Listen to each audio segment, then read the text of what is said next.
सावकारीचा धंदा करून जमीन हडप करण्याचे प्रयत्न करत असल्याने 70 वर्ष असलेल्या चंद्रकला मारोटकर यांची शासन दरबारी न्यायासाठी 22 वर्षापासून धावपळ सुरू असल्याचे मत त्यांनी व्यक्त केले। माझ्यावाल्या 8 एकर वावर आहे।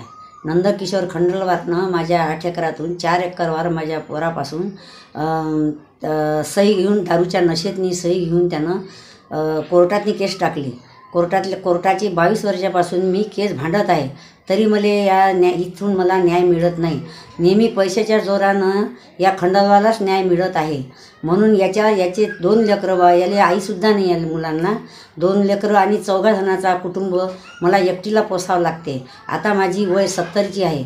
मी काही या इथले एवढे मोठे कष्ट माझ्याच्यानं होत नसल्यानं मी आता अतिग्रस्त झाल्याच्यानं मी आता या 26 जानेवारीला माझ्या मुलासहित आणि नातवंडासहित मी उपोषणाला बसण्यास तयार आहे।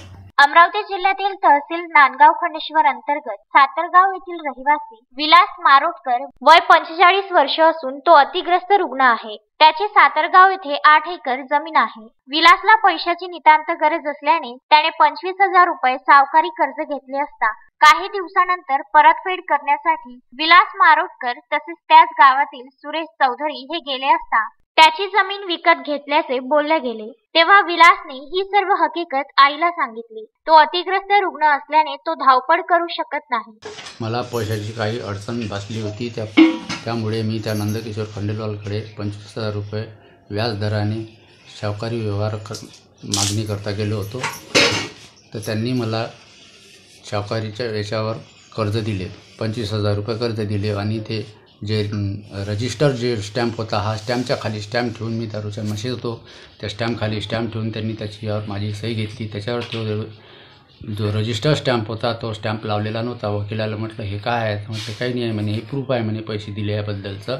आणि दुसऱ्या दिवशी त्याच्यानंतर आम्ही 8-15 दिवसांनंतर पाहिलं तर त्याच्यावर रजिस्टर स्टॅम्प होता लाल कोर्टाचा, आणि त्यांनी रजिस्टर करून घेतलेलं होतं। आणि पुन्हा आम्ही परत त्यांना भेटायला गेलो होतो पैसे घेऊन की आमचे पैसे घ्या बा, परत घ्या। तर त्यांनी म्हणणे नाही, मी शेत हे खरेदी करून घेतलेलं आहे तुझ्यावर। त्याच्यानंतर आम्ही कोर्टात केस दाखल केली।